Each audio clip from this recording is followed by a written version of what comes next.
Sir जी,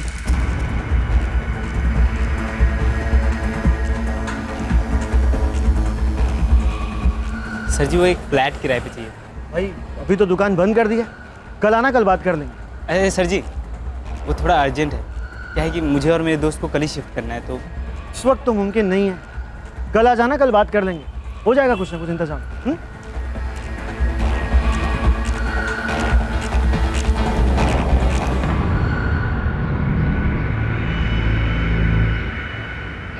दिल्ली की सड़कों को चीरते हुए बाइक पर सवार ये दो युवक अनिल और उमेश, इनकी दोस्ती सिर्फ 6 महीने पुरानी थी। अनिल नया नया दिल्ली आया था उस मौके की तलाश में जिससे वो अपनी जिंदगी की बाइक चला सके फुल स्पीड में। मेरठ? क्या बात है भैया, हम भी मेरठिया हैं, वो भी 100% असली वाले। भैया अब तो हम दिल्ली वाले होके रह गए, जहाँ रोटी वहाँ घर। बात तो पते की कर रहे हैं, जहाँ रोटी वहाँ घर। हम भी रोटी और घर की तलाश में आए हैं दिल्ली। मेरठ में करते क्या थे आप? मजदूरी, जान लड़ा देते थे मेहनत, लेकिन हाथ कुछ नहीं बचता था। सोचा क्यों ना दिल्ली को आजमाया जाए, तो आगे दिल्ली। यहाँ दुगनी मेहनत करेंगे, फिर गरीब के पास यही तो एक हथियार होता है भाई। अब आपने पते की बात कही, गरीब का सबसे बड़ा हथियार मेहनत ही तो है। मजदूरी में 2 पैसा कम मिले भैया चलेगा, लेकिन काम रोज होना चाहिए, उनसे खाली नहीं बैठा जाता। भैया खाली दिमाग तो शैतान का कारखाना होता है, और हम कहते हैं खाली हाथ तो उससे भी ज्यादा खतरनाक। वैसे इन हाथों को लेकर काम हो तो बताइएगा जरूर। एक काम है, कर पाओगे? अरे हाँ हाँ करेंगे, बिल्कुल करेंगे। कोई और कर पाएगा तो हम क्यों नहीं कर पाएंगे। मैं एक मोबाइल की दुकान में काम करता हूँ, वहाँ पे जो हमारे सेठ है ना, उन्हें एक साफ सफाई करने वाले की ज़रूरत है। साफ सफाई का काम कर पाओगे? हाँ हाँ बिल्कुल सफाई से करेंगे। काम काम है और आराम हराम है। अनिल कुमार नाम है हमारा, मेरठ से हैं हम। मेरा नाम उमेश है, तो चले काम पर।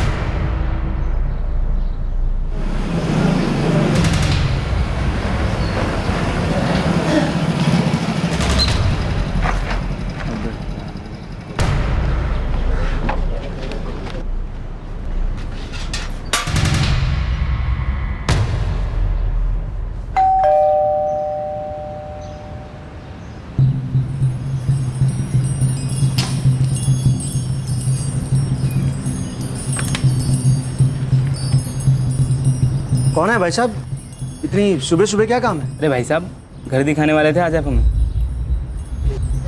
ये हेलमेट क्यों पहन रखा है, कौन हो तुम? कमाल है, भूल गए आप तो। कल रात को तो मिले थे हम आपसे। मार अबे मार, और मार मार मार। पकड़ो इन्हें, कोई पकड़ो, इन्होंने मेरे पति को गोली मार दी।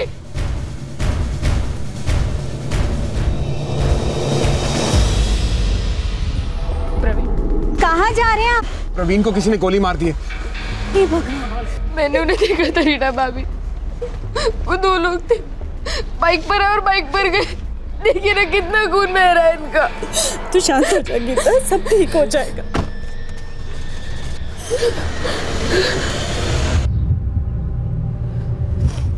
प्रवीण चौहान जी, इनके बड़े भाई विवेक चौहान उन्हें हॉस्पिटल लेकर गए हैं। मैं मिसेस रीता विवेक चौहान, प्रवीण की भाभी। कौन से हॉस्पिटल?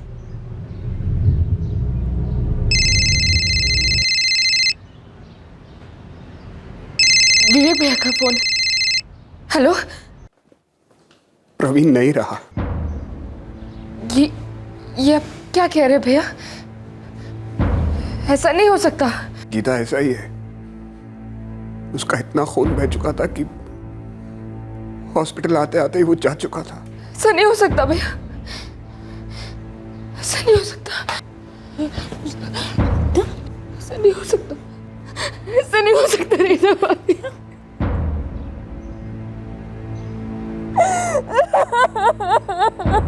मम्मा क्या हुआ, तुम रो क्यों रहे हो मामा?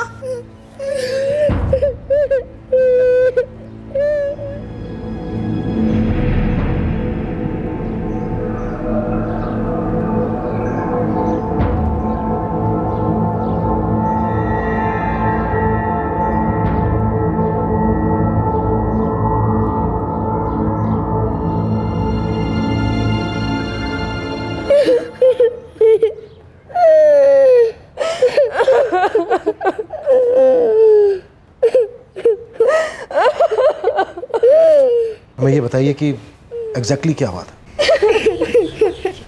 देखिए गीता जी, मुझे अफसोस है आपके पति की मौत का, पर समझिए जैसे आपके पति को हॉस्पिटल पहुंचाते पहुंचाते देर हो गई खून बहने के कारण, अगर हमें जानकारी मिलने में देर हो गई तो वो कातिल कहीं भाग निकल सकते हैं। वो सुबह सुबह अखबार पढ़ रहे थे, मैं उनके लिए किचन में चाय बना रही थी, तभी बेल बजी। अरे प्रवीण, देखिए ना कौन है। दूध वाला होगा। फिर कुछ सेकंड्स के बाद गोली चलने की आवाज आई।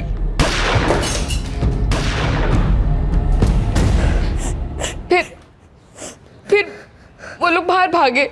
चेहरा देखा था आपने?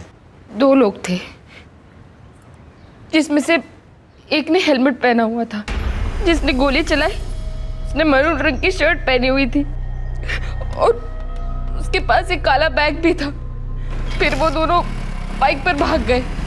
पकड़ो इन्हें! कोई पकड़ो! इन्होंने मेरे पति को गोली मार दी। फिर मेरे जेठ जी विवेक भैया, हमारे पड़ोसी पवन जी और अविनाश जी आ गए। तब तक बहुत खून बह चुका था। जी, अविनाश त्रिपाठी मेरे हस्बैंड है और वो इस वक्त घर पर नहीं है, हॉस्पिटल गए हैं विवेक जी और पवन जी के साथ। कुसुम जी, आपके घर के बाहर का सीसीटीवी फुटेज चाहिए हमें। जी, मैं मेरे बेटे को उठाती हूँ, वही ये सब जानता है। प्लीज़ ज़रा जल्दी कीजिए सर। 5 मिनट में यहाँ का सीसीटीवी फुटेज मिल जाएगा। ये कुसुम त्रिपाठी का घर है, उसका बेटा ट्रांसफर कर रहा है। तुम सीसीटीवी फुटेज चेक करो, मैं हॉस्पिटल जाता हूँ। सर। गोलियों ने हार्ट रिबकेज को बुरी तरह छलनी कर दिया है। हमें वहाँ से 3 गोलियों के शेल्स बरामद हुए। जी हाँ, तीनों गोलियां बॉडी से मैंने ही निकाली और सारी गोलियां पॉइंट ब्लैंक रेंज से चलाई गई थी। सर, पिस्तौल यूज हुई है? Yes inspector. कट्टा नहीं है।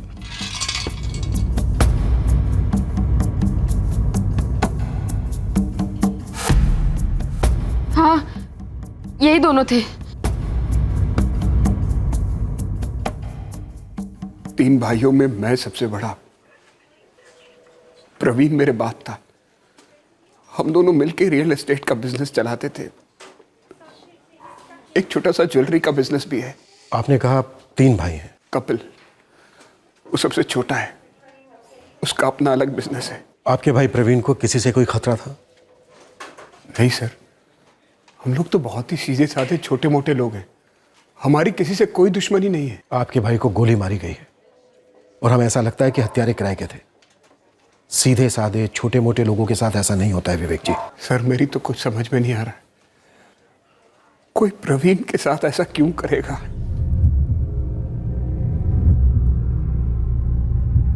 बाइक का नंबर प्लेट साफ नहीं नजर आ रहा सर। लेकिन ये दोनों तो नजर आ रहे हैं। पर दोनों में से एक ने हेलमेट पहन रखा है।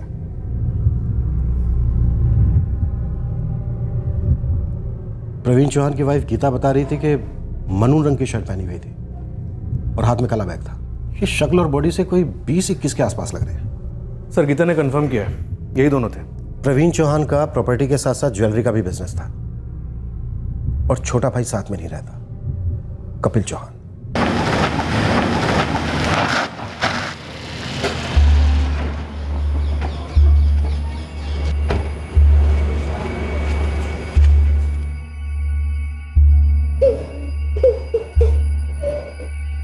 विवेक भैया, प्रवीण भैया कहाँ है? बॉडी अभी पोस्टमार्टम रूम में, कह रहे 3-4 घंटे बाद मिलेगी। माँ, कब हुआ ये? आज सुबह 7:30 के आसपास। गीता ने देखा था, 2 लोग थे, एक ने हेलमेट पहना हुआ था, दूसरे ने नहीं। दूसरे ने फायरिंग की। भैया, लेकिन ये दोनों थे कौन?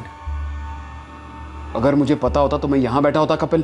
मेरे कहने का मतलब ये था कि उन दोनों के बारे में पुलिस क्या कह रही है? पुलिस कह कुछ नहीं रही है, बस पूछ रही है, हजारों सवाल पूछ रही है। तुमसे भी पूछेगी।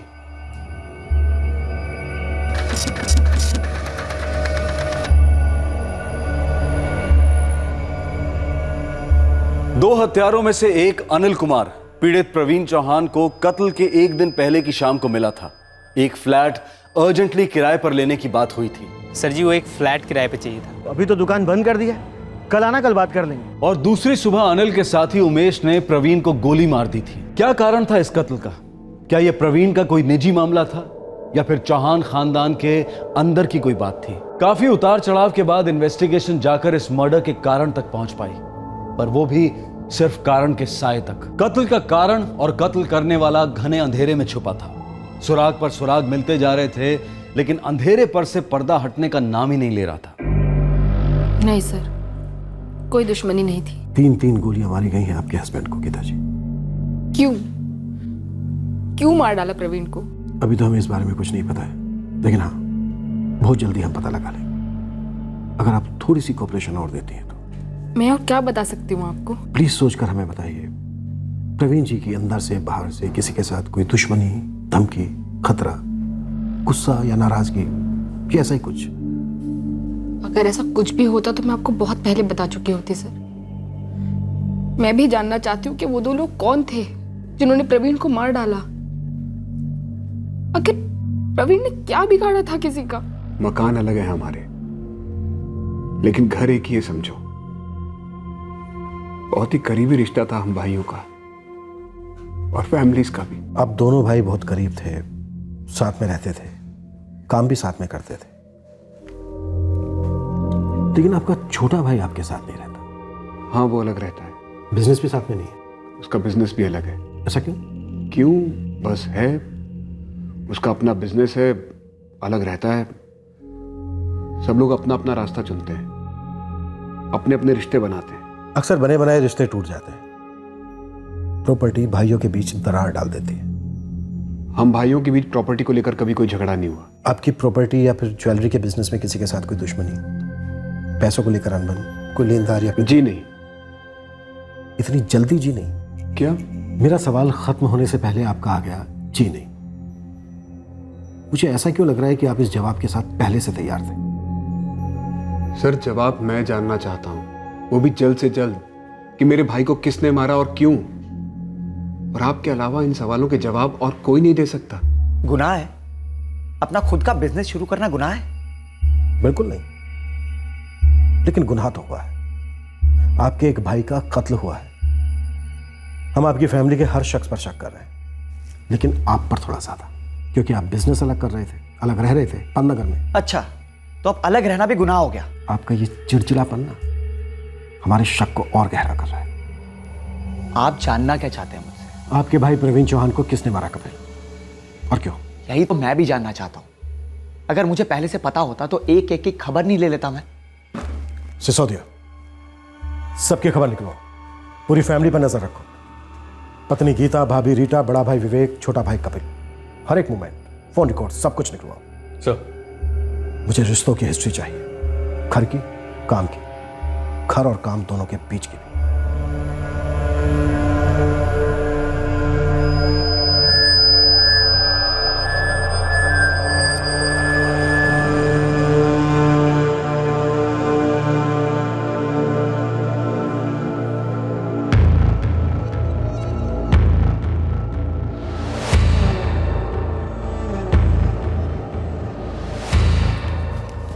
अबे जी चाचू, मैं कुछ ज़रूरी काम से कुछ दिनों के लिए शहर के बाहर जा रहा हूँ, जल्दी लौट आऊँगा। ख्याल रखना अपना। ठीक है।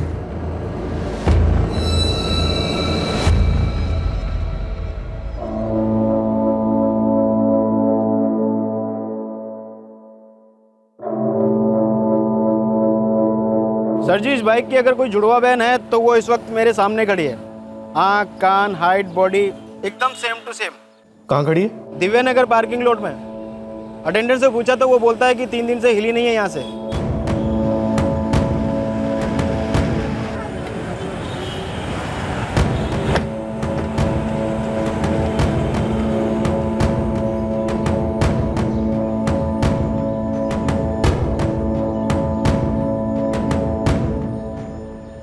साहब 3 दिन से यहाँ पड़ी है, कोई लेने आया ही नहीं। छोड़कर कौन गया था? हज़ारों लोग यहाँ पार्किंग करते हैं साहब, मुझे कैसे याद रहेगा? तेरे इन सीसीटीवी कैमरे को सब याद होगा। जी साहब।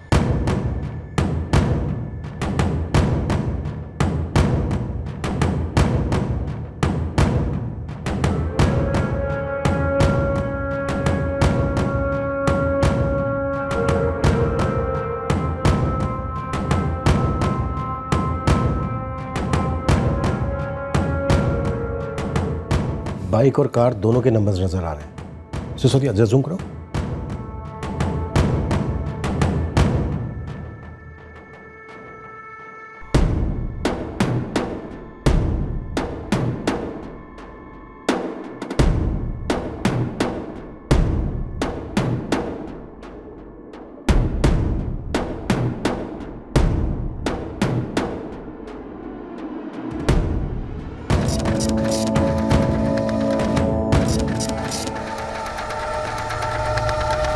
सिसोदिया, कार और बाइक दोनों के मालिकों को उठा लेते।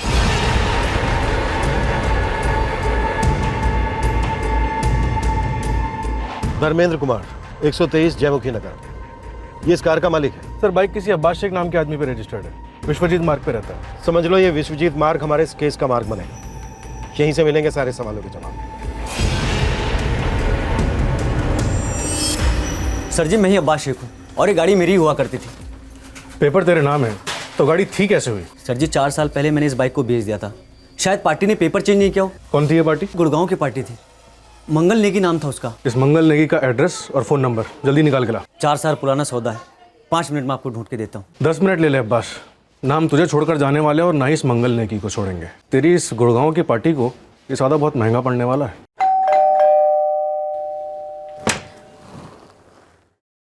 जी धर्मेंद्र कुमार है घर पे? जी है, पर बात क्या है? हाँ जी, ये गाड़ी तो मेरी ही है सर, लेकिन ये दिव्या नगर की पार्किंग में क्या कर रही है ये मुझे समझ में नहीं आ रहा है। लेकिन आपकी बात मेरी समझ में नहीं आ रही है। आपकी कार दिन में रात में कहाँ होती है, क्यों होती है, ये आपको पता नहीं होता। कैसे हो सकता है सर? अपनी गाड़ी रोज़ रोज़ यूज़ नहीं करता हूँ सर, मैक्सिमम टाइम तो मैं मेट्रो ले लेता हूँ। किराए पे देते हो? जी नहीं सर, दरअसल हमारी कॉलोनी में ना पार्किंग की बड़ी मुश्किल है सर, तो कई बार मुझे पार्किंग नहीं मिलती है सर, तो मैं अपनी कार एक गैराज के बाहर खड़ी करके आ जाता हूँ और वो वहीं 2-2 4-4 दिन तक खड़ी रहती है सर। कहाँ पर है? सर यहीं अपने जयमुखी नगर में। चाबी आपके पास रहती है? जी नहीं सर, सर वो जो गैराज का ओनर है सुरेश नारंग, उसके पास ही चाबी रखता हूँ। चलिए आइए देख लेते हैं आपकी कार को और इस नारंग को भी।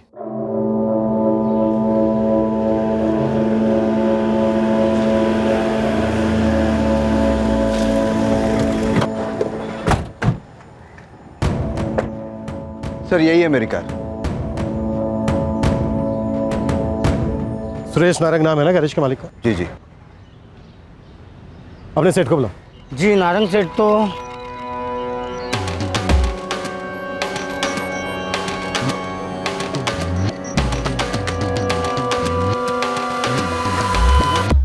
क्या दुश्मनी थी तेरी प्रवीण चौहान के साथ?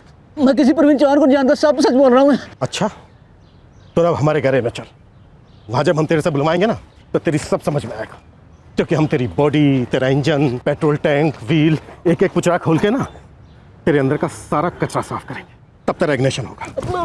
फिर ना तेरी ये जो जबान है मक्खन की तरह चलेगी। डाल गाड़ी में। साहब मैं सच कर रहा हूँ, साहब मैं नहीं जानता हूँ किसी विपिन चौहान को। साहब चलो।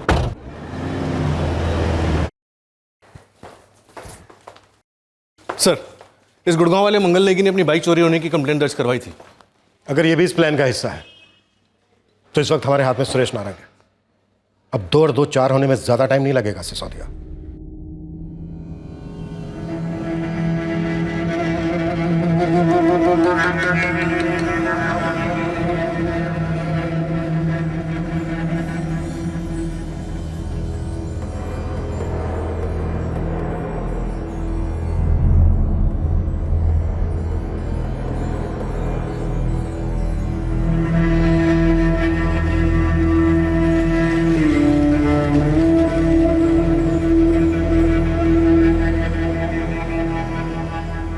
बताना यार।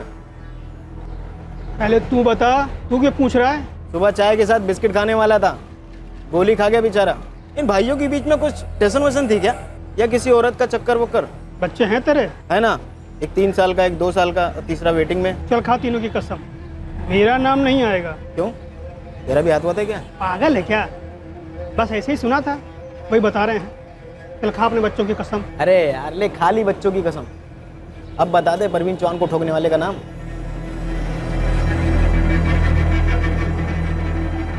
सर एक ही बात रटे जा रहा है कि इसे पता ही नहीं इसकी गाड़ी कौन लेके गया था।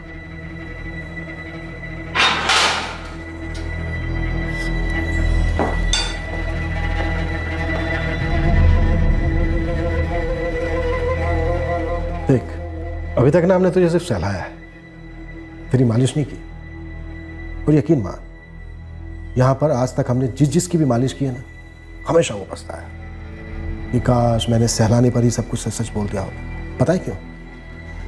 क्योंकि हमारी मालिश ना बहुत स्पेशल होती तो एक बार है, पर ओए होए होए दर्द सालों तक रहता है। साहब वो मेरा एक दोस्त है, वो मुझसे गाड़ी मांग कर ले रहा था एक दिन के लिए, तो साहब मैंने उसे वाली गाड़ी दी थी, वो धर्मेंद्र साहब वाली। कौन है दोस्त? सर उसका पुलिस रिकॉर्ड है, हिस्ट्री शीटर है वो। नाम बोल। करण राणा साहब, नोएडा में रहता है। प्रवीण चौहान से क्या कनेक्शन था उसका? सर मैं सच कर रहा हूँ, मैं प्रवीण चौहान को नहीं जानता सर। प्रवीण चौहान का मर्डर हुआ है साहब, लेकिन वो करण तो बोल कर गया था कि वो कोई गलत काम नहीं करेगा गाड़ी से। गलत काम तो हुआ है और तू भी इसमें शामिल है। चल। एक कत्ल में एक कार और एक बाइक इस्तेमाल हुई।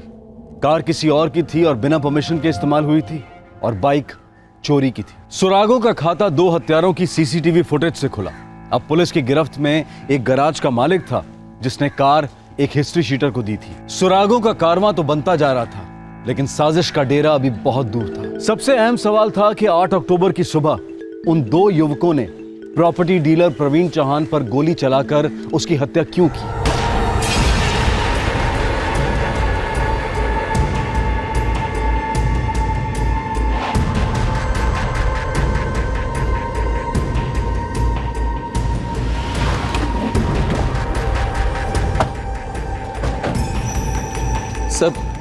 सर ये करण का घर है।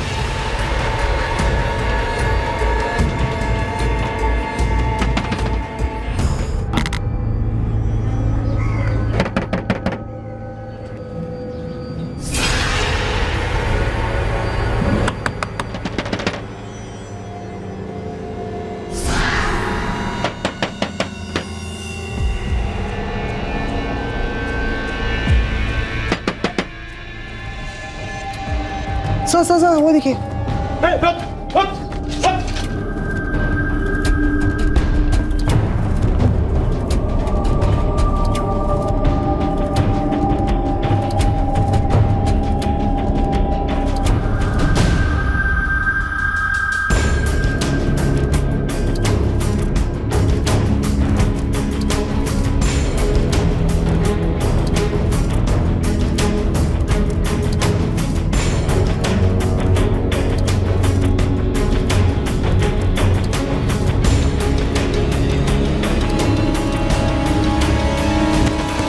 ना तो तुम मुझसे भाग सकता है ना सच्चाई से। बेहतर होगा कि अपनी इज्जत का हथियार डाल दे। सर जी मैं सच्ची कह रहा हूँ, मुझे कुछ नहीं पता। मुझे सुरेश नारंग ने कहा 2 आदमियों का इंतजाम करने के लिए, मैंने बस वही किया था। मुझे नहीं पता ये प्रवीण चौहान कौन था साहब। वो कहता है उसने तुझे गाड़ी दी। सर जी नहीं सुना, कसम से।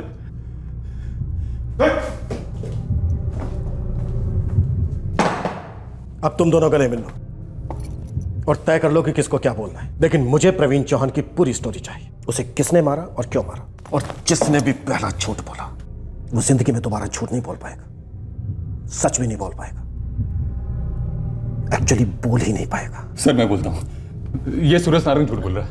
सच ये है कि वो 2 शूटर थे, उनका इंतजाम मैंने किया था। ये मैं कबूल करता हूँ। बोलता रहे, मैं सुन रहा हूँ। सर जी इसने सामने से फोन किया था मुझे। यार करण, मुझे 2 बंदे चाहिए, एकदम डेरिंग बाज। काम क्या है ऐसा डेरिंग वाला? एक बंदे को टपकाना है। कौन है वो बंदा? अरे तुझे इससे क्या लेना देना है? देख, मुझे जो बंदा चाहिए ना उसका रिकॉर्ड एकदम क्लीन होना चाहिए। मतलब पॉकेट मारी का भी केस ना हो उसके ऊपर। 1 दिन का टाइम दे, देखता हूँ कौन ऐसा दूध का धुला है जो कीचड़ में उतरने को तैयार हो। सर जी ईमानदारी से 24 घंटे के अंदर मैंने 2 बंदों का इंतजाम किया और इसे बताया कि रिकॉर्ड क्लीन है, जो काम के लिए राजी हैं। कौन थे वो 2 बंदे? एक उमेश और एक अनिल, नया है दिल्ली में, मेरठ का लौंडा है।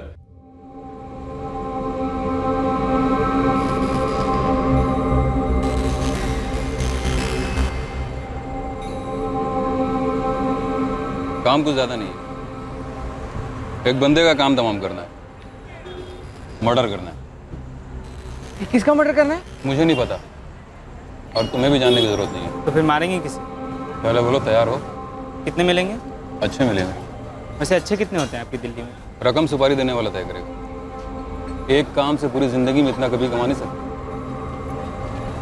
पर ये सुपारी ली क्यों जा रही है और कौन है वो आदमी? ये तो वही बताएगा। और इतना जान लो, मारना है मतलब मारना है। सर जी, मैंने उन दोनों बंदों को सुरेश नारंग के हवाले कर दिया था। इसके बाद मुझे कुछ नहीं पता। नारंग बोलना। साहब मुझे नहीं मालूम था किसी की फील्डिंग लग रही है। सब मुझे एक कार और 2 आदमियों का इंतजाम करने के लिए कहा गया था, तो मैंने करण को बोला, इसने 2 आदमियों का इंतजाम किया। साहब इसने अभी तक जो कुछ बोला एकदम सच बोला है। तूने जो अब तक हमसे बोला वो सब झूठ था। बहुत घुमाया तूने, पता नहीं अब भी झूठ बोल रहा है क्या सच? साहब मैंने एक ही झूठ बोला है साहब, बस। और वो क्या? मुझे मालूम था कि किसी प्रवीण चौहान को मारना है, लेकिन ये प्रवीण चौहान कौन बंदा था मुझे कोई आइडिया नहीं था साहब। मतलब तुझे ये मालूम था कि प्रवीण चौहान नाम के किसी आदमी का कत्ल करना है, पर ये नहीं मालूम था कि प्रवीण चौहान कौन है और उसे क्यों मारा जा रहा है? साहब मेरा एक दोस्त है, सब उसने कहा था 2 आदमी और का इंतजाम करने के लिए। ये झूठ बोल रहा है साहब। कार यही लेकर गया था और 2 लौंडों को बंदूक किसी ने दी थी। मैंने कहा था तुम दोनों से कि मुझे कोई चालाकी नहीं चाहिए। तुम दोनों ने इतनी जल्दी खिचड़ी पकानी शुरू कर दी। कोई नहीं, और हम पकाएंगे, और खिचड़ी नहीं कीमा। नहीं साहब, आज रात पूरा थाना हाथ साफ करेगा इन दोनों पर, और ये झूठ बोले या सच कुछ भी सुनने की जरूरत नहीं। साहब जैकी शर्मा को पकड़िए साहब। कौन जैकी शर्मा? एक और सुराग, एक और किरदार, जैकी शर्मा। प्रवीण चौहान के मर्डर केस में धीरे धीरे कड़ियां तो मिल रही थी, लेकिन जुड़ नहीं रही थी। क्या यह कड़ियों का चक्रव्यूह जानबूझकर बुना गया था ताकि प्रवीण चौहान के कत्ल का असली मकसद कभी सामने ना आए?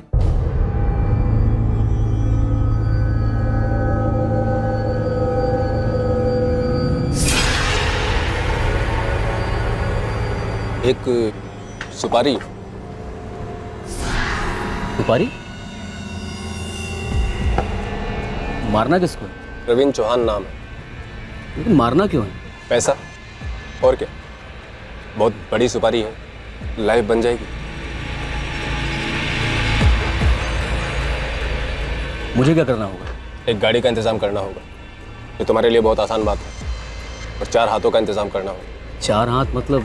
2 बंदे जो गोली चलाएंगे, एकदम नए, बिना किसी क्राइम रिपोर्ट के। देख यार जैकी भाई, तू तो ठहरा हिस्ट्री शीटर, जाने तूने क्या क्या किया है, लेकिन भाई अपना धंधा ये नहीं है यार।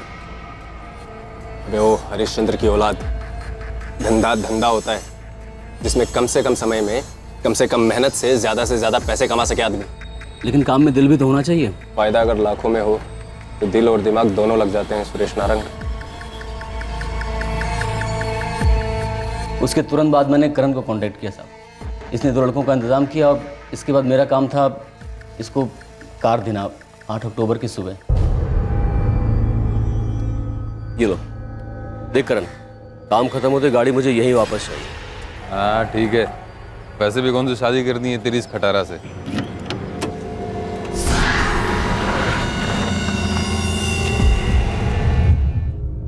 और तू पार्किंग एरिया में इंतजार कर रहा था? हाँ सर जी, अनिल और उमेश मुझे वहीं मिलने वाले थे।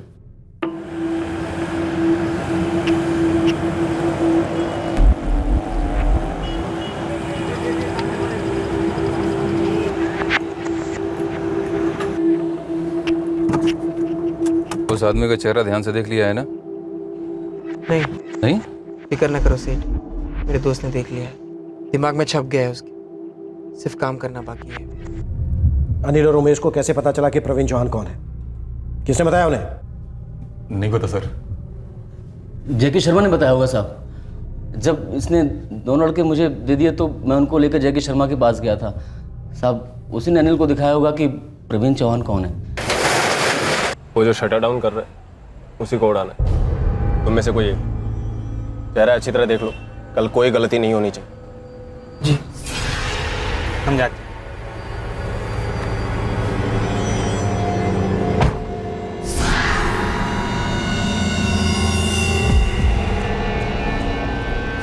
सर जी वो एक फ्लैट किराए पे चाहिए। अभी तो दुकान बंद कर दी, कल आना, कल बात कर लेंगे।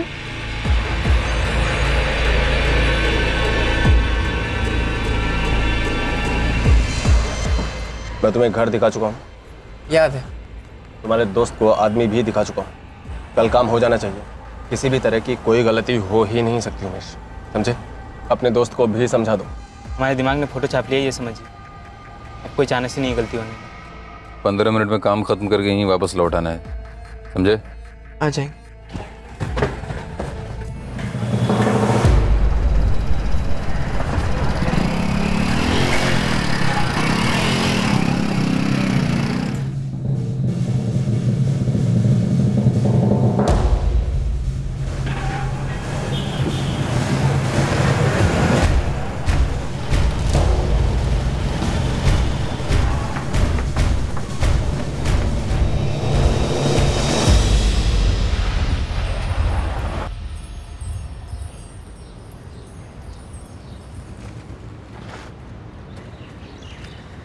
काम हुआ? बोल तो रहे हैं काम हो गया। काम हो गया?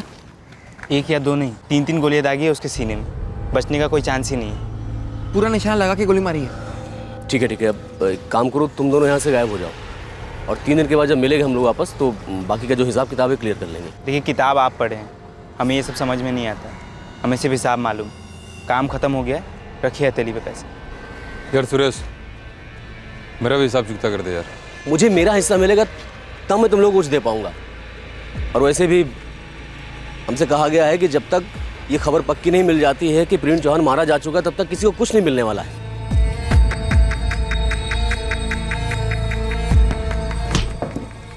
जैकी शर्मा कहाँ है? अनिल और उमेश कहाँ है?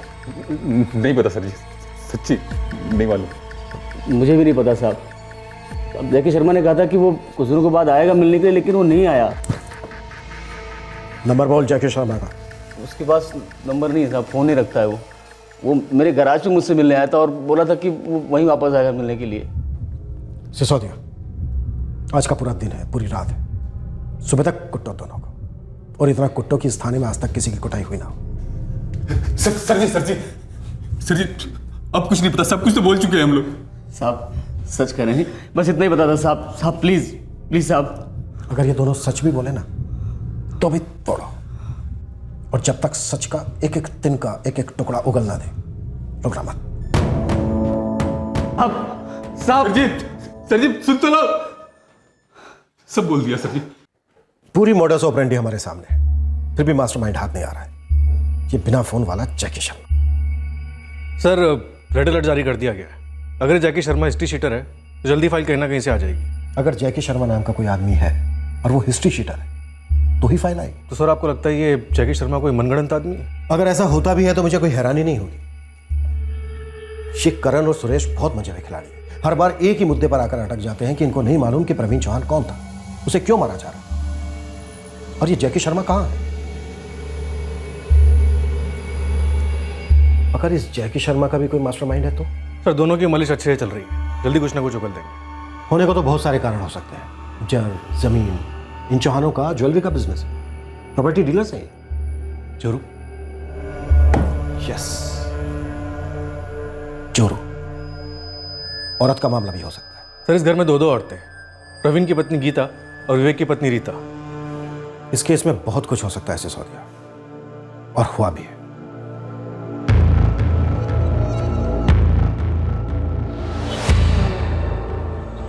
साहब, रास्ता जितना क्लियर दिख रहा है उतना है नहीं, काफी धुंध है। धुंधला है तो वाइपर ऑन कर, क्लियर कर रास्ता। साहब जी, चौहान परिवार में काफी कुछ ऊपर नीचे। किस बात को लेकर? प्रॉपर्टी साहब जी। लेकिन कोई इतना नीचे कैसे गिर सकता है कि प्रवीण को ऊपर भेज दे? साहब जी, ये तो इस घर की परंपरा रही है। क्या मतलब? प्रवीण से पहले इन तीनों भाइयों की माँ रेखा चौहान को भी ऊपर भेज दिया गया था।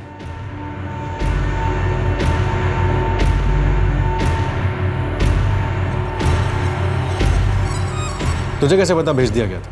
सर जी, रेखा चौहान के वक्त भी एक पिस्तौल निकाली गई थी और गोली भी चली। सतपाल नगर थाने में आज भी रिपोर्ट दर्ज है सर जी, रेखा चौहान मर्डर केस। किसने किया था रेखा चौहान का मर्डर? बड़े बेटे विवेक चौहान ने लिया था साहब। फिर तो प्रवीण के मर्डर में भी वही शामिल होगा। होने को तो कुछ भी हो सकता है सर जी, लेकिन क्या फैमिली है, पूरी तरह टेढ़ी मेढ़ी। और क्या बोलना चाह रहा है गोविंद, जल्दी बोल। पता नहीं केस से कितना ताल्लुक है साहब, लेकिन उस घर में कुछ अजीब से रिश्ते हैं। कैसे रिश्ते? जैसे कि जो भाई अलग रहता है, सबसे छोटा कपिल, उसके साथ जो लड़का है अभय। हाँ, कपिल का बेटा? नहीं सर जी, वो कपिल का बेटा नहीं है, वो तो सिर्फ कपिल के साथ रहता है। रहता है? तो फिर इसका बेटा है वो? सर जी वो बड़े भाई विवेक चौहान का बेटा है। सर इस विवेक चौहान को उठाए? अभी नहीं, पहले थोड़ा संभल के पूछताछ करते हैं। सर सुरागों की कमी नहीं रही है। हाँ लेकिन मास्टरमाइंड हमसे कितनी चालाकी से छुप कर बैठा है। हमें उस तक पहुंचना है सिसोदिया, उसके ग्रहवान को पकड़ना है, वो भी उस वक्त जो वो सोच भी नहीं सकता।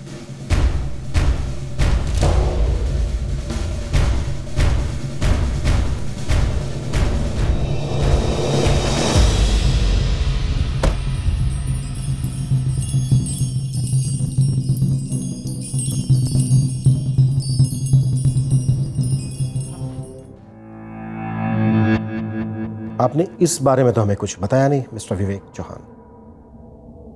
हमने 1000 बार आपसे पूछा, लेकिन आप सभी ने हमसे यही कहा कि बड़ी सीधी सादी फैमिली है आपकी, किसी के साथ कोई झगड़ा नहीं। और बाद में हमें पता चलता है कि दूध में धुली हुई आपकी फैमिली दरअसल किसी के खून में डूबी हुई है। और खून भी किसका? आपकी अपनी मां का। और किसने बहाया? आपने खुद। क्यों मिस्टर चौहान? देखिए आप पुलिस वाले लोगों की बातों में मत आइए। जो दिखता है या जो कोई बकता है जरूरी नहीं कि वो सच हो। तो फिर सच क्या है मिस्टर चौहान? आप अपनी मां के कत्ल के केस में जमानत पर हैं, फिर आप पर लगे आरोप मनगढ़ंत कैसे हो सकते? जो हुआ वो एक हादसा था, एक्सीडेंट। बस मुझे बहुत चालाकी से फंसाया गया। आपने एक पिस्तौल खरीदी थी? हाँ खरीदी थी। मैंने वो बंदूक किसी को मारने के लिए नहीं, बस डराने के लिए ली थी। किसे डराने के लिए? किसी को नहीं, मतलब अगर कोई हमला करता है, कोई अटैक करता है दुकान पर। आप हमारा काम जानते हैं। तो जो पिस्तौल आपने किसी को डराने के लिए ली थी, उसी पिस्तौल से आपने अपनी मां का कत्ल कर दिया।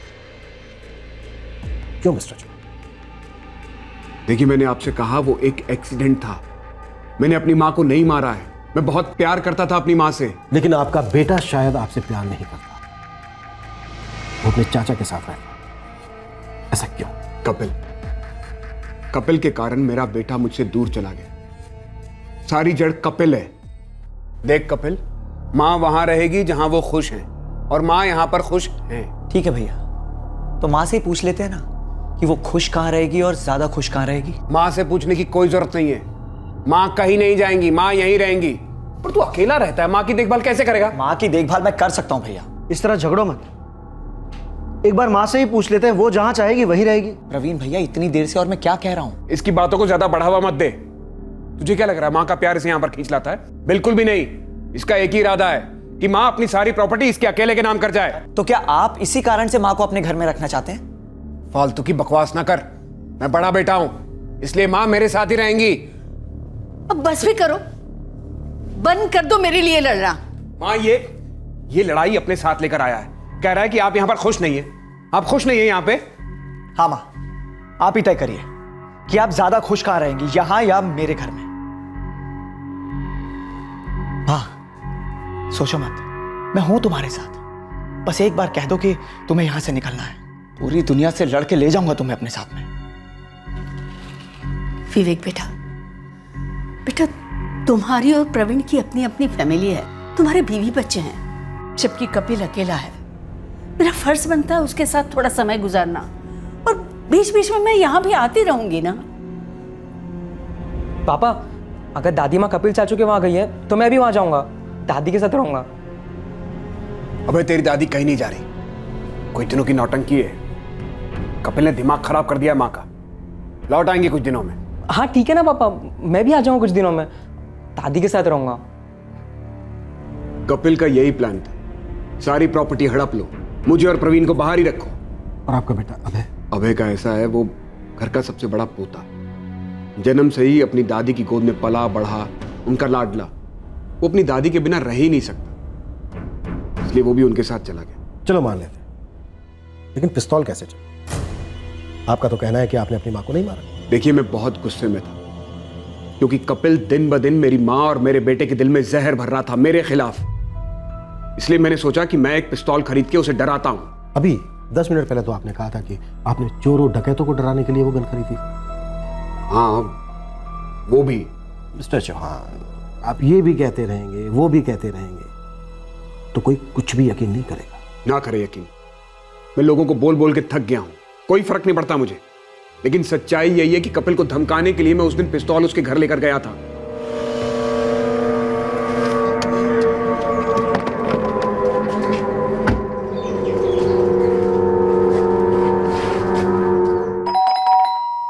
भैया आप जबरदस्ती तो माँ को इस घर से नहीं लेके जा सकते। तो तू जबरदस्ती माँ को यहां पर रोक के भी नहीं रख सकता, तो उन्हें और मेरे बेटे को जबरदस्ती मेरे खिलाफ भड़का भी नहीं सकता। बच्चे को बीच में मत लाइए भैया, साफ साफ बोलिए ना। आप माँ को मेरे घर से अपने घर इसलिए लेके जाना चाहते हैं ताकि माँ की पूरी प्रॉपर्टी का एक एक इंच सिर्फ आपको मिल जाए, और उसके बाद भीख में एक छोटा सा टुकड़ा प्रवीण भैया को दे दें। ओ, तेरी तरह लालची नहीं हूं मैं। तू माँ को इसलिए यहां से नहीं जाने देना चाहता क्योंकि तुझे उनसे नहीं, उनकी प्रॉपर्टी से प्यार है। तो जो भी समझ लो आप, लेकिन माँ इसी घर में रहेगी। और जहां तक अभय का सवाल है ना, तो वो भी अपनी दादी से बहुत प्यार करता है, और अभय से मुझे भी बहुत प्यार है भैया। और अभय इस घर में खुश भी है, लेकिन माँ की और अभय की खुशी आपसे तो देखी नहीं जाती ना। मुझसे मेरी माँ और मेरे बेटे की खुशी नहीं देखी जाती। बिल्कुल। तू देख, वो गोली गलती से चली थी, वो एक हादसा था, एक्सीडेंट और कुछ भी नहीं। लेकिन सोचिए, कपिल ये चांस जाने देता? उसने दुनिया भर में मर्डर मर्डर चिल्लाया, और मेरा बेवकूफ बेटा उसने मेरे खिलाफ स्टेटमेंट दिया।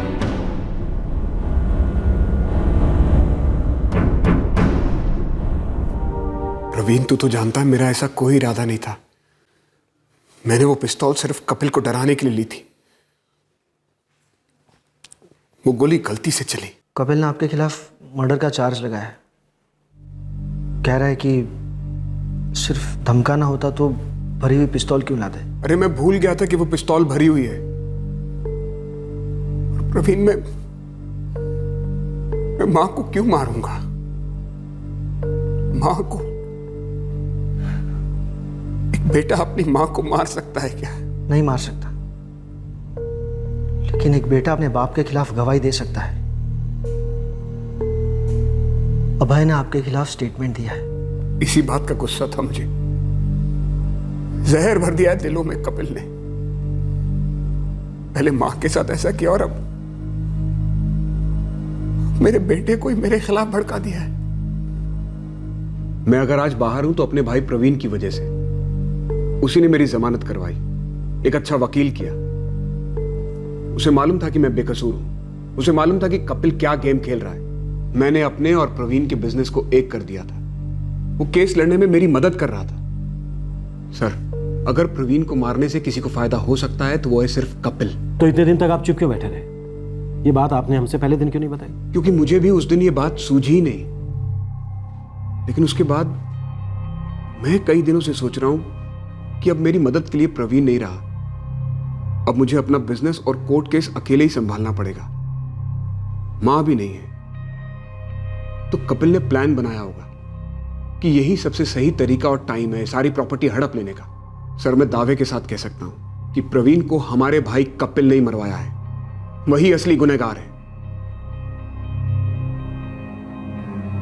अतीत में हुई रेखा चौहान की मौत एक्सीडेंटल थी या कत्ल, यह विवाद का विषय था। लेकिन इस केस ने विवेक और प्रवीण और विवेक और कपिल के रिश्ते पर एक नई रोशनी डाली। अब विवेक को समझो क्लीन चिट मिल गई थी और सारा शक अब कपिल की तरफ जा रहा था। लेकिन क्या इन्वेस्टिगेशन सही दिशा में जा रही थी, या फिर ये इस केस के मास्टरमाइंड की एक और मास्टर चाल थी? सर, सुरेश नारायण कुछ कहना चाह रहा है। कहता है कि असली मास्टरमाइंड के बारे में सब कुछ बताएगा। अगर फिर से कोई कहानी बनने लगा तो? सर, काफी मरम्मत की जा चुकी है उसकी, लगता नहीं कि झूठ बोलेगा। एक बार देख लेते हैं। साहब, जैकी शर्मा ही वो आदमी है जो मुझे और करण को उस आदमी के पास लेकर गया जो प्रवीण चौहान को मरवाना चाहता था। साहब, पता था मुझे कि तू कोई अजीब सी अलग सी लीड देगा, फिर से गुमराह करने की कोशिश करेगा। नहीं साहब, देख, तू अपने आका के लिए चाहे कितनी भी ईमानदारी निभा, लेकिन इतना याद रख, वो आजाद घूम रहा है और तुम दोनों यहां सड़ रहे हो। साहब, मेरी और करण की इस बारे में लंबी बातचीत हुई है। साहब, हम दोनों सब कुछ सच सच बोलकर इस झमेले से दूर होना चाहते हैं। मैं आपको अनिल और उमेश तक पहुंचाऊंगा। ये जैकी शर्मा का पता तो मुझे नहीं मालूम, लेकिन हाँ साहब, मैं ये सुजीत शर्मा को जानता हूँ। मैं उस तक पहुंचा सकता हूँ आपको। मालूम था मुझे कि अब कोई नया नाम आने वाला है। कौन है सुजीत शर्मा? क्या ये भी जैकी शर्मा की तरह कोई भूतिया किरदार है जिसका ना पता है ना मोबाइल नंबर? नहीं साहब सुजीत शर्मा जैकी शर्मा का रिश्तेदार है और जैकी हमें उसी के पास लेकर गया था इससे प्लानिंग करने के लिए। देखो, मामला लाखों का है। वहाँ जाकर प्रवीण चौहान को ठोकने का 1-1 लाख मिलेगा। करण, तुझे 2 लाख, सुरेश 3। 8 अक्टूबर को किसी भी हाल में प्रवीण चौहान खत्म हो जाना चाहिए। मैं अनिल और उमेश को लेकर जाऊंगा और उन्हें प्रवीण चौहान दिखा दूंगा। करण, सामान का इंतजाम तू करेगा। सामान का खर्च अलग होगा ना? बिल्कुल। एक बार प्रवीण चौहान मारा गया, हम सब अलग अलग होंगे, कोई किसी को कांटेक्ट नहीं करेगा। तब तक जब तक मैं ना बोलूं। और एक बार मौत कंफर्म हो गई, सबके पैसे पहुंच जाएंगे, लेकिन तब तक कोई फोन नहीं। ये रहे 20-20 हज़ार एडवांस तुम सबके लिए। अब आप लोग फिक्र करना छोड़ दीजिए और ये समझिए कि परवीन चौहान आज और अभी परलोक सिधार गया। जैकी को तो कांटेक्ट नहीं किया जा सकता, लेकिन सुजीत तक पहुंचा जा सकता है। ये वही तो है जिसने सब कुछ प्लान किया साहब। उसने पहले जैकी को साथ लिया, जैकी ने मुझे, मैंने करण को और करण ने उमेश और अनिल को। सुजीत को सुपारी किसने दी? नहीं मालूम साहब। कहाँ मिलेगा सुजीत? नहीं, दिल्ली में। दिल्ली में कहाँ नारायण? और अनिल और उमेश कहाँ मिलेंगे?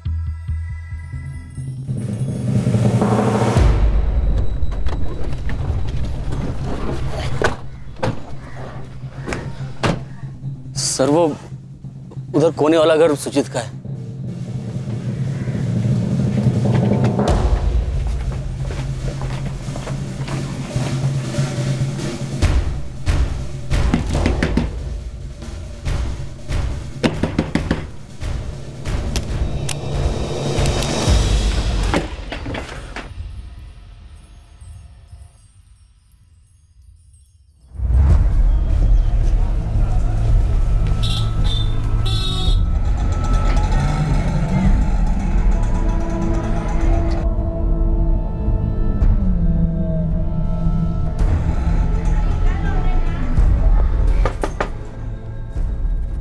जी उमेश गुप्ता आपका क्या लगता है? हमार बेटवा है। क्या बात है भाई?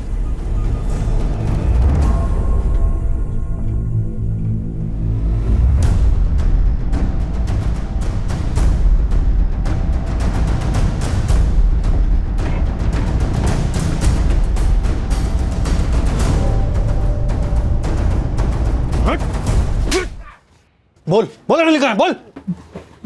पता नहीं साहब। कुछ तो बताएंगे भी। क्या कर दिया उमेश ने?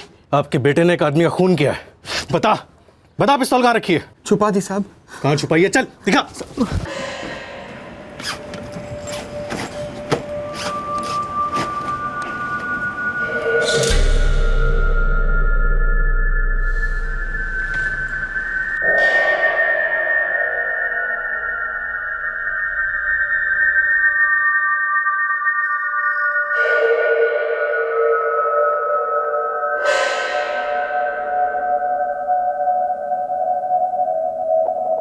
हो गया वार्म अप, अब बोलेगा।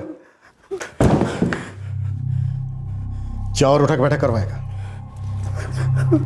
देख, हम पुलिस वालों को ना कहानियां पसंद नहीं होती, और एक केस में हम एक से ज्यादा फेंकूबाज बर्दाश्त नहीं करते, इसलिए अब बात ना कट्टू कट होगी। प्रवीण चौहान की सुपारी किसने दी? तूने? अभय ने। अभय चौहान? हाँ, अच्छी जान पहचान है मेरी अभय से। उसने बोला अपने चाचा को खत्म करना है। 25 लाख में सौदा हुआ था। पैसे किसने दिए थे? उसके चाचा ने, प्रवीण के भाई कपिल चौहान। जी।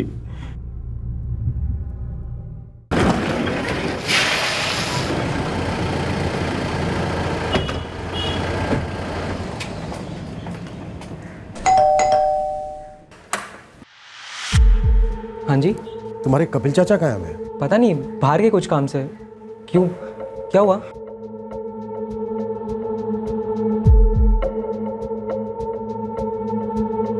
मैं कह रहा हूँ आपसे वो घर पर नहीं है, बाहर गए। जब से तुम्हारे प्रवीण चाचा का मर्डर हुआ है तब से बाहर गए होंगे, है ना? जी नहीं, उसके 1-2 दिन बाद कोई अर्जेंट काम आ गया था, तभी गए। अबे। जी चाचू। मैं कुछ ज़रूरी काम से कुछ दिनों के लिए शहर के बाहर जा रहा हूँ, जल्दी लौटाऊंगा, अपना ख्याल रखना। ठीक है। और तब से लेकर अब तक उन्होंने तुमसे कोई कांटेक्ट भी नहीं किया होगा।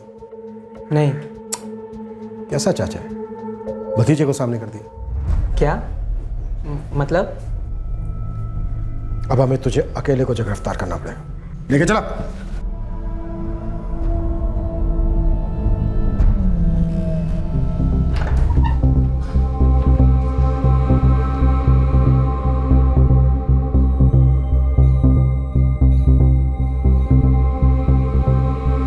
साहब हमारा यकीन करिए साहब, हमारा लड़का अनिल 4 साल से अपना चेहरा नहीं दिखाया। हमें तो मालूम भी नहीं थी कि वो दिल्ली चला गया करके।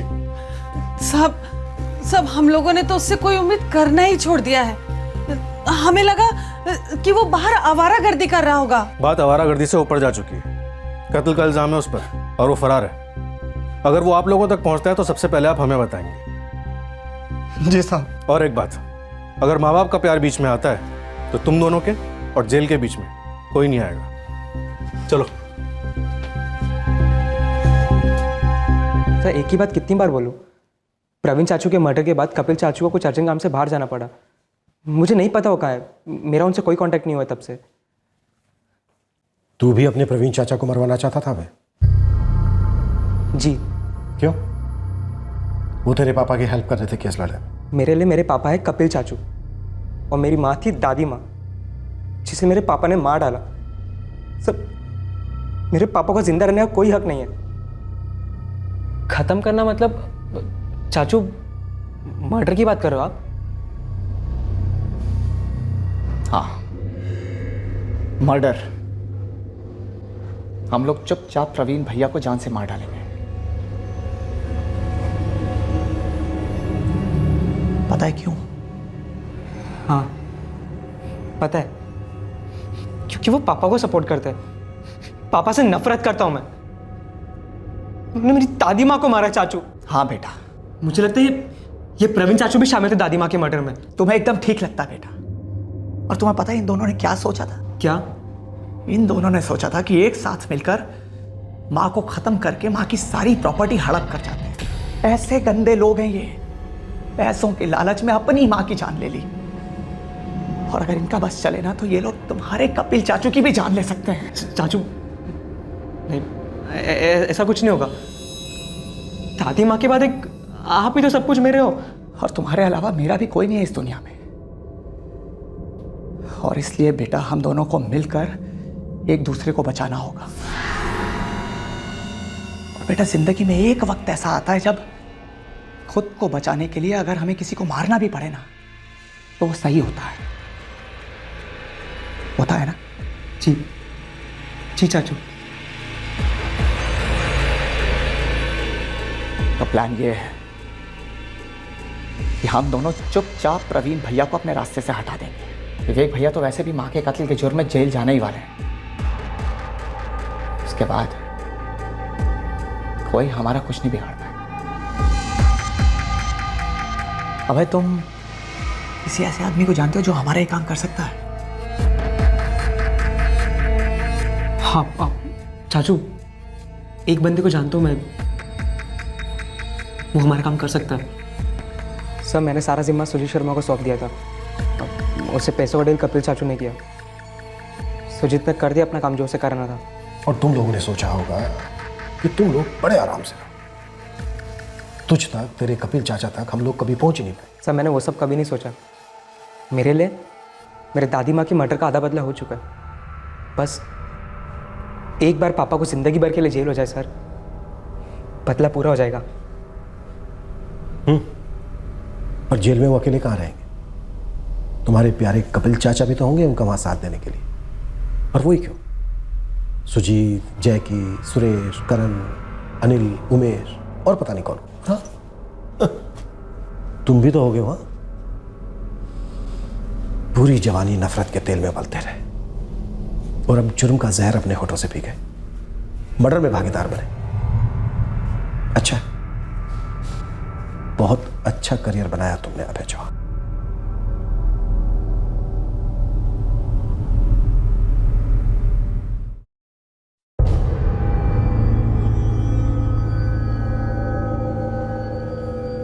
जी हाँ सर, जिसने वो मरून शर्ट पहनी थी वो यही है। और इसके हाथ में काला बैग भी था। दूसरे वाले ने हेलमेट पहना हुआ था। जिसने हेलमेट पहना था अनिल कुमार, वो अभी तक फरार है, लेकिन हम बहुत जल्दी उसे पकड़ लेंगे। सर, क्या वाकई में मेरे देवर कपिल ने मेरे हस्बैंड को मरवाया है? जी, आपका देवर कपिल चौहान और आपका भतीजा अभय चौहान। अभय? पर वो तो बच्चा है। 18 के ऊपर है गीता जी। कपिल अभी तक पकड़ा नहीं गया है और एक और आदमी जो इसमें शामिल था, जैकी शर्मा, वो भी फरार है, लेकिन हम सबको बहुत जल्दी पकड़ लेंगे।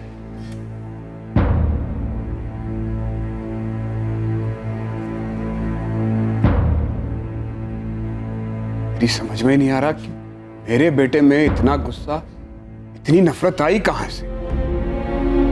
भी आपको समझ में नहीं आ रहा है कि हमारे बेटे के अंदर इतना गुस्सा, इतनी नफरत कहां से आई?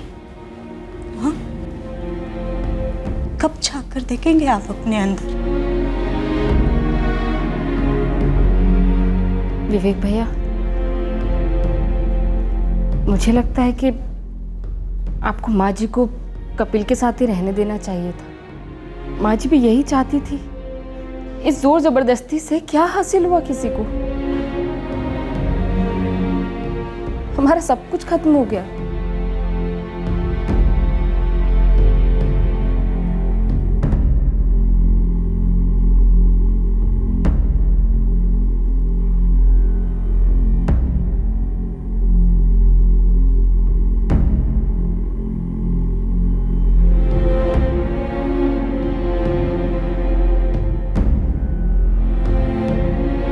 इस षड्यंत्र का मास्टरमाइंड कपिल चौहान और दो अहम किरदार जैकी शर्मा और अनिल कुमार अभी तक पुलिस की गिरफ्त में नहीं आए हैं, लेकिन पुलिस उन्हें गिरफ्तार करने के लिए पूरी कोशिश कर रही है। गिरफ्तार हुए सभी आरोपियों को आईपीसी की धारा 302 के तहत हत्या के लिए, धारा 120 बी के तहत क्रिमिनल कॉन्स्पिरेसी, धारा 34 के तहत कॉमन इंटेंट और आर्म्स एक्ट की धारा 25 और 27 के तहत गिरफ्तार किया गया है। माँ को किस बच्चे के साथ रहना चाहिए, माँ किसकी तरफदारी करेगी, प्रॉपर्टी किसके नाम की जाएगी, ये इनसिक्योरिटी, ये डर, ये गुस्सा, ये जलन, ये सब खून के रिश्तों में बहुत आम सी बात है। हर दूसरे हिंदुस्तानी घर में इस विषय को लेकर चाहे हल्की सी मात्रा में ही सही, लेकिन अनबन जरूर होती है। लेकिन इस अनबन को इस कदर आग देना कि हत्या जैसा संगीन जुर्म अपना फन उठाए, ये आम नहीं है। ये शॉकिंग है, निंदनीय है। फिर हमारे सामने वही सवाल उठता है कि क्या खून के रिश्तों से पैदा हो रहे तनाव का सामना करना दुनिया की दी गई तकलीफों को सहन करने से ज्यादा मुश्किल है?